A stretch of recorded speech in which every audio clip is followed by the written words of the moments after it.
The Viscount of Keswick had been back from Edinburgh for 9 days when a stranger said the name that ended him. And not gently. He was at a dinner, one of those long October affairs at Lord Pemberton's that ran well past midnight and served 3 wines too many, and he had been doing what he did with particular ease, which was holding a conversation about something he did not especially care about, while appearing to care about it deeply. The theatre of it required almost no effort anymore. He had been trained to it the way a horse is trained to its gait. So thoroughly that the training had become the thing itself. The name surfaced across the table, between the roast and the removes, carried there by Dr. Oliver Fawkes, the King's own physician, a man whose opinion moved through London's drawing-rooms the way weather moves through a valley. The Brant Compendium, Dr. Fawkes was saying, with the particular reverence the scientific mind reserves for something it cannot improve upon. I have had my copy 3 weeks and I have not been able to put it down. My colleague in Bristol writes that he has diagnosed 2 cases this autumn he would have missed entirely without it. The illustrations alone. I have never seen botanical work of that precision done by an unschooled hand, done by any hand, trained or otherwise. Who is she? Someone asked. The author, Brant, is that the Northumberland family? The very one, a Miss Celia Brant, daughter of the late cartographer, self-taught in everything, which makes it either more impressive or a damned embarrassment to the Royal Society depending on who you ask, and I find I do not much care which, because the work is extraordinary, and it is saving lives, and that is the whole of the ledger as far as I'm concerned. And the Viscount of Keswick, Lord Evander Norwell, 31, sitting 4 chairs down with a glass of claret he had stopped tasting some minutes ago, went very still. Because Miss Celia Brant of Northumberland was not a stranger to him. Miss Celia Brant of Northumberland was the woman he was engaged to marry. The woman he had sent, 14 months ago, in a letter he had been rather proud of at the time, to his estate at Hertmere, with a comfortable allowance, a hired companion, and instructions to use the time to acquire the refinements the position of Viscountess Keswick would require. I am going to stop us here, right at this dinner table, with Lord Norwell sitting very still and the conversation flowing around him like water around a stone, because before I tell you what was in that letter, and what Miss Brant did in the 14 months after she read it, and what it cost him to find his way back to a life that had grown so magnificently without him, you and I have an arrangement to make first. If you have not yet subscribed to Moonlight at Marlowe, find the button and press it. It costs you nothing and takes only a moment, and it means the next story reaches you the instant I have it ready. There is always a next, and I have never yet left one unfinished. If you will not, then you owe me one, and I keep a long and patient ledger. Now, come back with me those 14 months, to a morning in August, and a woman reading a letter at a window, and let me show you everything. The engagement between Lord Evander Norwell and Miss Celia Brant had been made, as these things so often are, by 2 men who saw its advantages clearly, and 2 young people who had no particular say in the matter. The late Viscount of Keswick and Mr. Thomas Brant, cartographer, scholar, and lifelong friend, had formalized the thing over correspondence when their children were still small, a gesture of warmth between old friends that had all the sincerity of genuine affection and very little of the wisdom it ought to have had. Mr. Brant had died when Celia was 22, leaving behind a modest house, a magnificent library, and the settled future his old friend's promise represented. Evander, inheriting his title at 26, had inherited along with it a betrothed he had met perhaps 5 times in his life and found each time, what? Not objectionable, precisely. But not what he had imagined for himself either, which was a failing in his imagination, though he would not know it for another 1.5 years. I want to be honest with you about what Evander Norwell was, because the story requires it. He was not a villain. I will not give him that simplicity. He was a man who had been handed a great name very young, and had responded to the terror of it by becoming, in all visible particulars, perfect. His manners, his appearance, his conversation, all of it polished to a finish so high it threw light, and all of it, if you looked for the man underneath, curiously hollow. He had been shaped almost entirely by the watching eyes of people he secretly did not respect, and he had spent every year of his adult life contriving to stay on the right side of their approval. He did not understand this about himself. That is the sort of thing a man learns only when it costs him something real. What he understood was that the name of Norwell must be beyond reproach, and that London, the particular London he moved in, had a long memory and a short tolerance for anything it could not classify as either desirable or amusing. He travelled into Northumberland in the spring to meet Celia properly. And I will describe her to you exactly, because the word his world used for her was quiet, and I want you to see what that word was misreading. She was small and composed, with her father's dark eyes that looked at things the way a cartographer looks at territory, taking measure without hurry or fuss. She moved through her own house with an economy of motion that spoke not of timidity but of someone who had never needed to occupy more space than she actually required. Her hands were always doing something, turning a page, sketching a margin note, pressing a dried specimen flat between two boards. Her conversation was like her hands, purposeful, precise, and almost entirely without performance. Her father's study had been converted into a working room. Every flat surface held botanical specimens in various stages of illustration. The drawings were extraordinary. Evander could see that much even without any training to see it by, detailed in the way that only comes when looking at something is itself a pleasure, when the person drawing is genuinely in love with what they are looking at. He did not ask her about them. That is the plain center of this failure, and I will not soften it. He saw the drawings and moved past them, because they were not the kind of thing that Lady Dorinda Mace and his particular set would have found interesting, and his whole careful life was run by that compass. He asked about the weather and the roads, and whether she found the library adequate, and she answered all of it with perfect courtesy, and her father's measuring eyes on him the whole time, seeing considerably more than he was comfortable with. There had been 18 months before a dinner at Lord Pemberton's where someone had mentioned the engagement, a thing vaguely known and indefinitely postponed, and Lady Dorinda Mace, who was the sharpest wit in his set, a woman whose tongue had made and unmade more reputations than anyone cared to count, had tilted her glass in his direction and said, with the particular smile she kept sharpened for these occasions, "A cartographer's daughter from the north, Norwell. How terrifically earnest of you. I do hope she doesn't bring the specimens to the wedding breakfast. We shall all be very welcoming, I promise. We shall treat her exactly like a fascinating discovery." The table had laughed. He had laughed. And some cold, cowardly part of him had decided, quietly under that laughter, that Celia Brant would be made presentable before Lady Dorinda Mace ever laid eyes on her, because he had not the courage to tell Lady Dorinda Mace that she was not, in fact, amusing. He told himself for a year that this decision was protection. The whole of this story is the unlearning of that particular lie. He went back to London after those 3 days in Northumberland and sat down and wrote the letter. I want to give it to you almost whole, because its particular damage is the kind that hides behind civility, and I find that variety the most corrosive. He wrote that he had returned, with the warmest impressions of their meeting. He wrote that he was sensible of the honor of the connection and the genuine esteem in which he held the memory of her father. And then, in sentences he had written and rewritten, until they lay quite smooth on the page.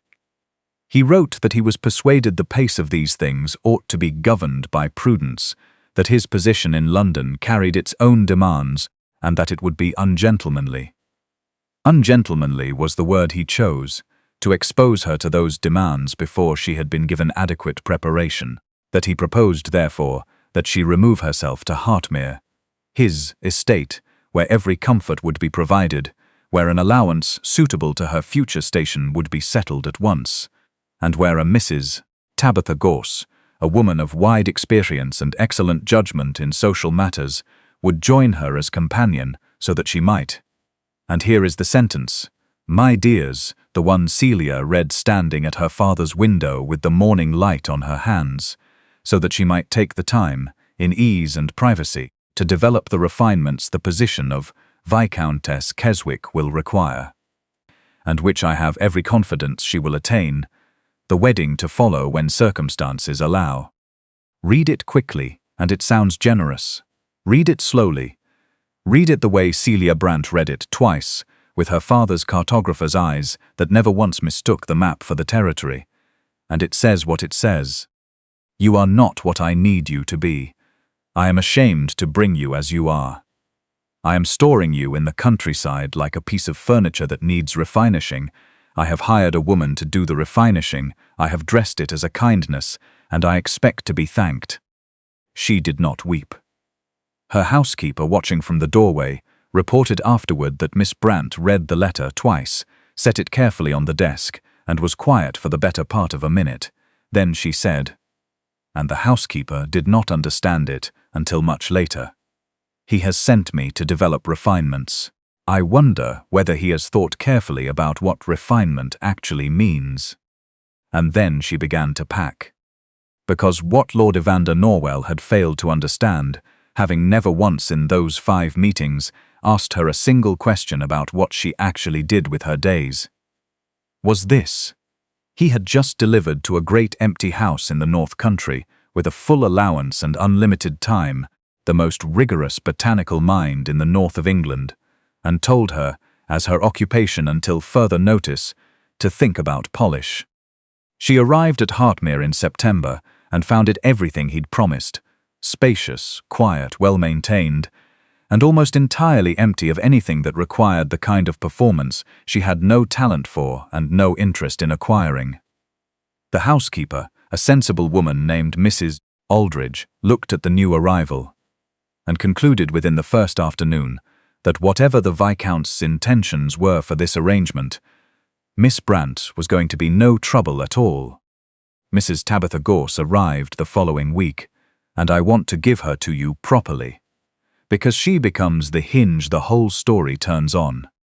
Mrs. Gorse was a widow of 60 who had spent 35 years in the households of England's great families, first as governess, then as companion, then as that indispensable sort of person that grand houses require, and never quite know how to categorize.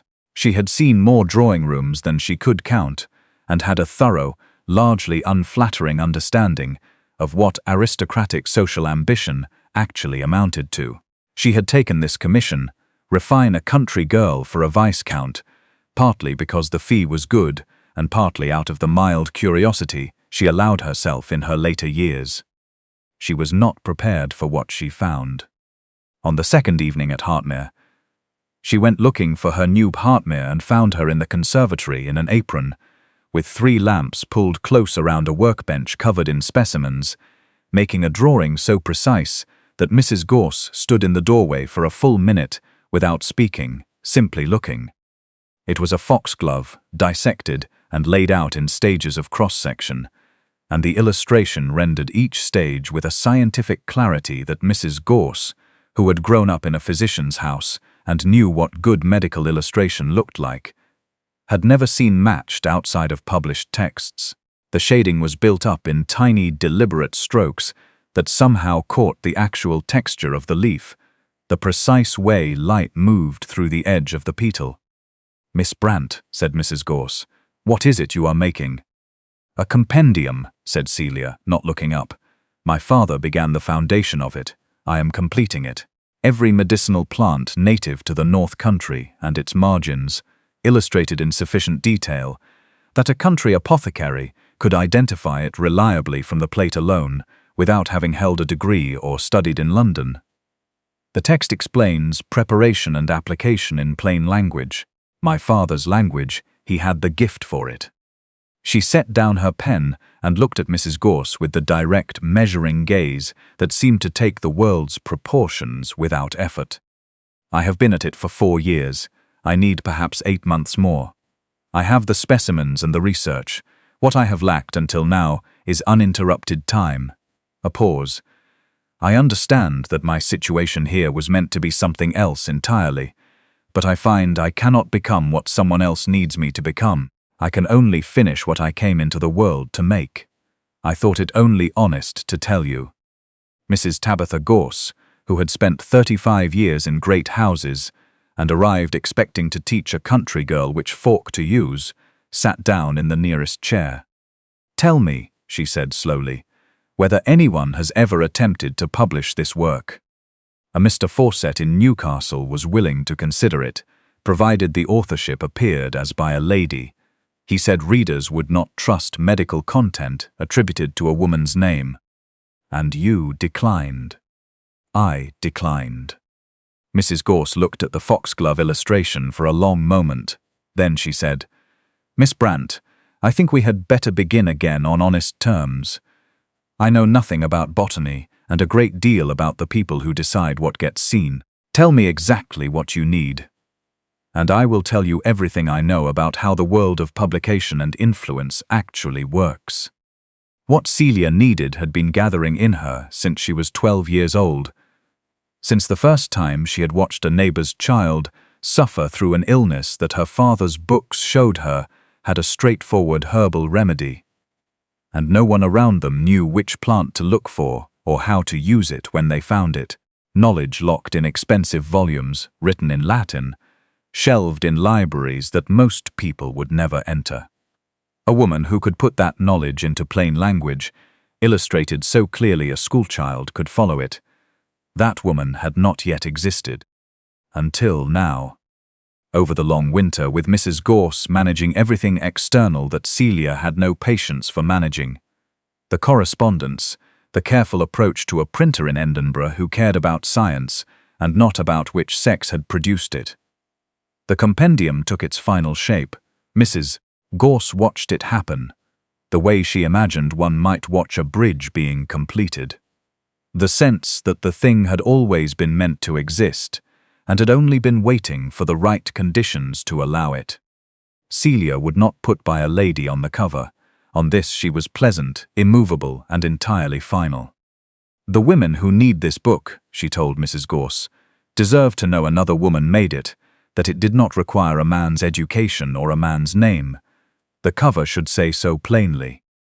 The Edinburgh printer, a practical man named Mr. Dunbar, who cared about accuracy above all else, read the manuscript Celia sent him, looked at the illustrations, and wrote back in 2 days to say he would be honored to publish it under any name she chose. The Brant compendium went out into the world that spring, and it moved through England's medical community the way useful things move, quietly at first, then everywhere at once. A physician in Leeds wrote to his colleague in Manchester. A midwife in Derbyshire pressed her copy into the hands of every new apprentice she took on. A country apothecary in Shropshire wrote to the Edinburgh printer, saying that the book had already saved 2 lives he knew of, and likely more he didn't. And the women. This was the thing Mrs. Gorse had understood before Celia, and had made sure the pricing reflected. The women who could not afford a physician bought the compendium instead. It was priced for them deliberately at Mrs. Gorse's insistence and over the printer's first objections, and it found its way into kitchens and still rooms and the shelves above cottage fires across the north and then far beyond.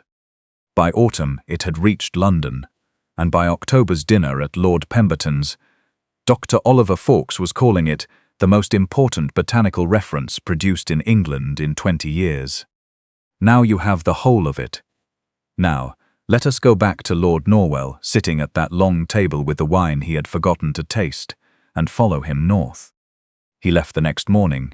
He had not slept. What kept him awake was not embarrassment, though embarrassment was there with full lodging rights. What kept him awake was the letter. He lay in his London rooms and read it back to himself in the dark, sentence by polished sentence, stripped of every audience he had written it for, and heard, for the first time in his composed and careful life, what it actually said.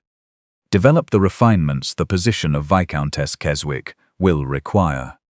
He had written that. He had written that to the woman who in the 14 months since had produced a work that the king's physician could not set down. He thought about the conservatory at Hertmere, which he had never once thought to ask about. He thought about her hands, always occupied. He thought about the drawings he had walked past in her father's study without asking a single question. He had looked at the finest map in England and told it to learn better manners. The drive north took 2 days. What grew in him over those miles was older and less comfortable than embarrassment, the slow, cold recognition of a man who has been afraid his entire life finally seeing, in clear daylight, what the fear had actually cost. He arrived at Hertmere in the late afternoon, and the house was not what he had left. He had left a well-kept estate, orderly and quiet and somewhat lifeless, the way houses are when no one in them is particularly invested in being there. What he walked into was a working house. Light burning in the conservatory windows at this hour of dusk, the careful, concentrated smell of botanical preservation hanging faint in the front hall. A girl from the village carrying a carefully wrapped parcel toward the door, an atmosphere of unhurried, settled purpose that the house seemed to have grown into around the person at its center, the way a tree grows into the shape the light requires. He was let in by Mrs. Aldridge, who looked at him with the expression of a woman who has formed a private opinion she intends to keep private. Celia was in the conservatory with Mrs. Gorse, working through correspondence. She was dressed plainly. She was always dressed plainly, and she looked exactly as she had looked in Northumberland 2 years before, and entirely different, and the difference he understood, and standing in the doorway of his own house like a man who has arrived at the wrong address, was not in her at all. It had never been in her. She looked up. I have wondered, preparing this story for you, what moved through her in that first moment. I will tell you what I believe, having thought on it carefully. Not triumph.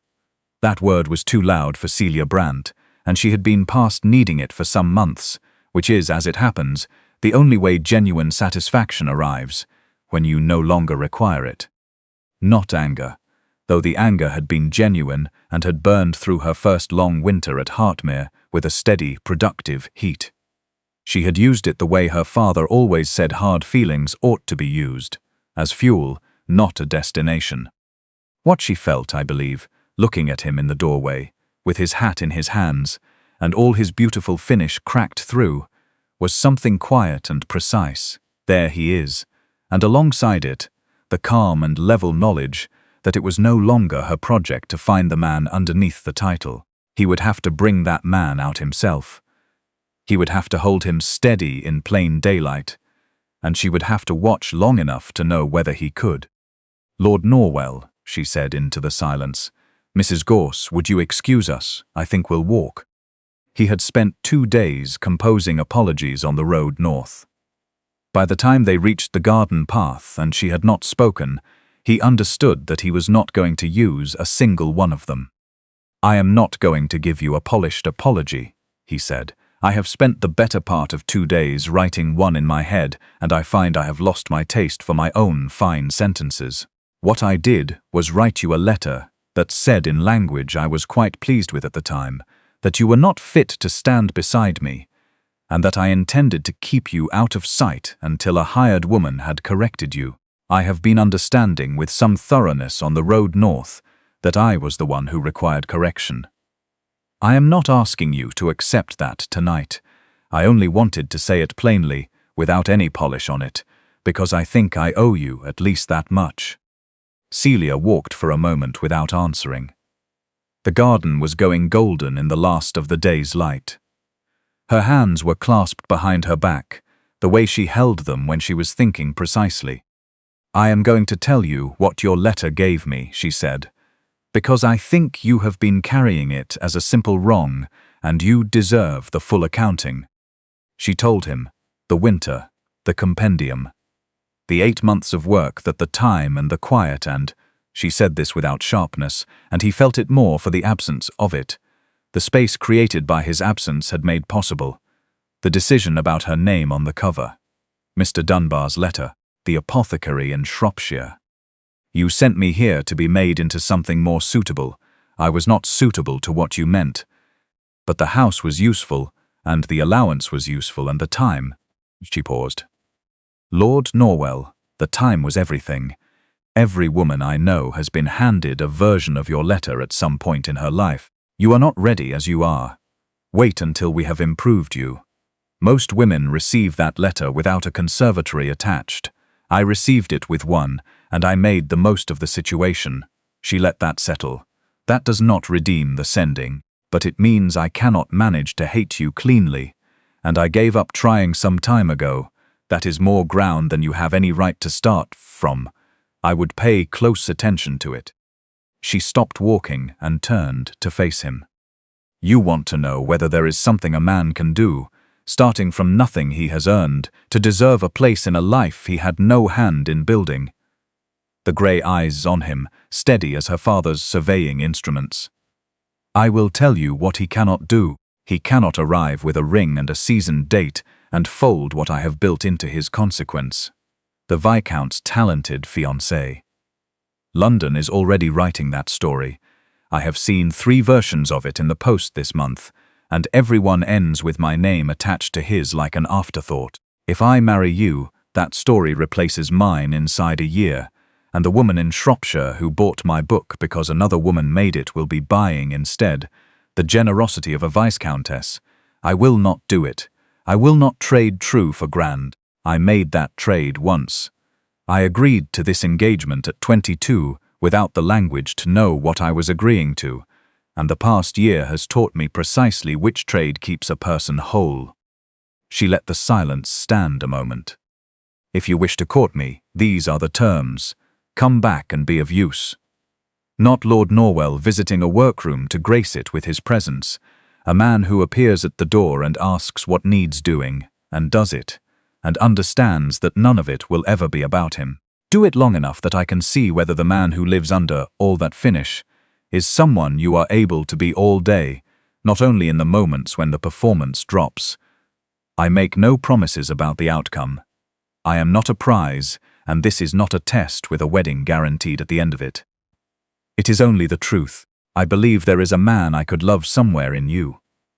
I have thought so since an afternoon in Northumberland when you forgot to be impressive, and talked instead about a wood your father planted that you could not bring yourself to fell. But I will not marry the idea of him. I will have to meet him properly first.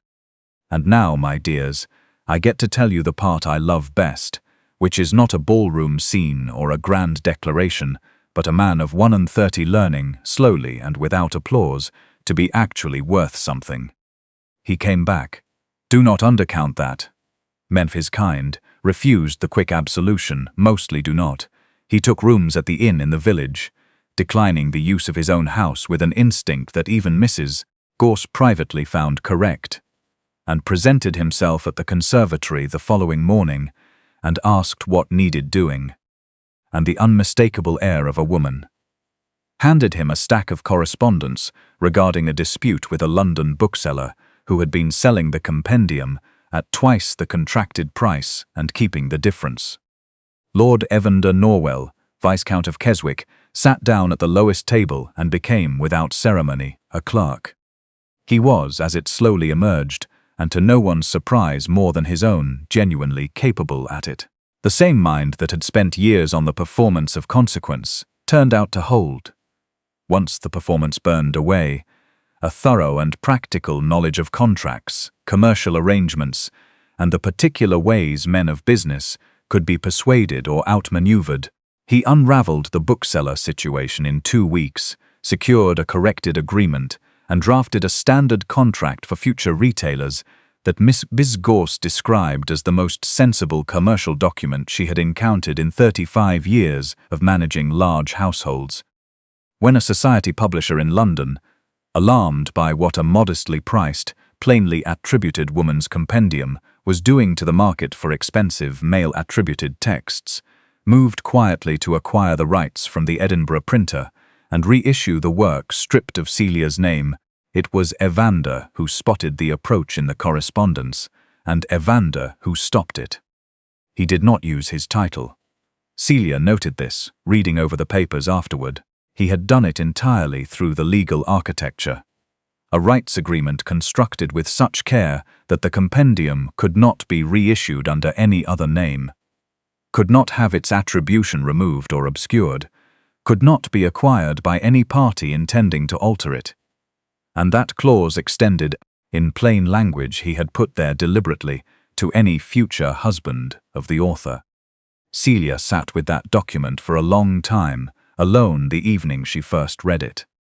Mrs. Gorse, passing the open door, saw her sitting still with the papers in her hands and said nothing, and went quietly down the corridor with a private smile she kept entirely to herself. He stayed through the summer. He learned the names of every girl who came from the village to help with specimen preparation. He learned the carriers and the roads, and the rhythm of the work. He grew brown and quieter and considerably easier to be around, and the finish wore through to something plainer and far better underneath. The hour at the conservatory doorway stretched, week by week, into whole days. On an evening at the end of July, on the same garden path, she stopped and considered him as in the fading light. Sleeves rolled, the day's correspondence under his arm, brown from months of outdoor work in a way that would have startled his London tailor considerably, and said, in the voice that said few things and meant all of them, "The work holds. I have been looking for the place where it goes thin all summer, Lord Norwell, and I have not found it. Ask me now if you still want to. Ask me plainly with nothing polished about it." He asked her in 11 words. "I will not give them to you," because he tripped on the third one and she counted it in his favor, and her answer was yes. They were married in October, in the village church. The compendium's second printing came out that same month, revised and expanded, with the author's name on the cover exactly where it had always been. Mrs. Gorse kept the pricing where Celia had always set it. And the rights agreement Evander had drafted held for the whole of a long and remarkable life, in which the Viscountess of Keswick expanded the compendium 4 times, trained 3 apprentice illustrators, whose own work she refused to claim any credit for, and declined, on principle and with complete serenity, to allow her title to appear on any correspondence related to the work. The book was the book. The name on it was the name it had always had. That was the whole arrangement, and it was never renegotiated. And Lady Dorinda Mace, since you are wondering, and of course you are, because I told you at the start that I keep a long and patient ledger. Lady Dorinda Mace consulted the Brant compendium in the autumn of the following year, when her youngest daughter fell seriously ill with something the London physicians were fumbling over, and the remedy was there in plain language, with an illustration so clear there was no room for error, and the child recovered fully. She never knew. The Viscountess of Keswick was serenity itself on the subject, and Mrs. Gorse's discretion was absolute. Lady Dorinda Mace went on, calling the Brant compendium the most important volume in her household library, pressing copies on every mother of her acquaintance, speaking of its author with a warmth she would have been appalled to know was being received, across town, with quiet and complete amusement. The book went on being what it was. The woman who made it went on being who she had always been. And the Viscount of Keswick spent the rest of his life being useful to both, in ways that were often unglamorous, and never once about him, and found, to his considerable surprise, that this was the arrangement under which he was happiest. If you ask me what this story is truly about, I will tell you it is about the difference between the knowledge that impresses and the knowledge that saves, and how very nearly a man destroyed himself confusing one for the other. Evander Norwell had spent his entire life accumulating the first kind, the manner, the address, the perfect surface that keeps the world at a comfortable distance and costs you nothing real, because it was built precisely to cost you nothing real. He looked at a woman who had spent her life quietly building the second kind and saw only what she was missing, because the first kind was the only kind he knew how to value. There is a lesson in this that I have carried a long time, and I offer it to you from this side of the fire with whatever warmth I have. Real knowledge does not require an audience. It does not wait for permission. It asks only to be used, and when it is used, it does not diminish. It goes out into the world and becomes more than it was, finding every hand that needs it, crossing every distance, carrying the name of the person who made it into rooms she has never entered and lives she will never know she touched. Celia Brant knew this before she could have put words to it. The woman illustrating a foxglove by lamplight in a borrowed conservatory because the work needed to be finished. She was not waiting for anyone to tell her it mattered. She already knew. That is the whole of the gospel, and it belongs to anyone who has the patience to sit with it. If you have spent time by my fire tonight and find you'd like a regular seat at it, the subscription is just below and costs nothing, and it means more to me than I can easily say from this end. There is always another story waiting, and I will never let a good one go untold. And the next time someone hands you, in language far too carefully arranged, the suggestion that you are not yet enough, set it down gently. Light another lamp. Get back to your work. What you are building has never once needed that letter's permission to exist. It was always going to exist. It was only ever waiting for you to give it the time. Good night. Come back to me soon, beneath the soft light of the evening star, where every ending is deserved, and every quiet woman turns out to have been exactly as formidable as you should have known from the start.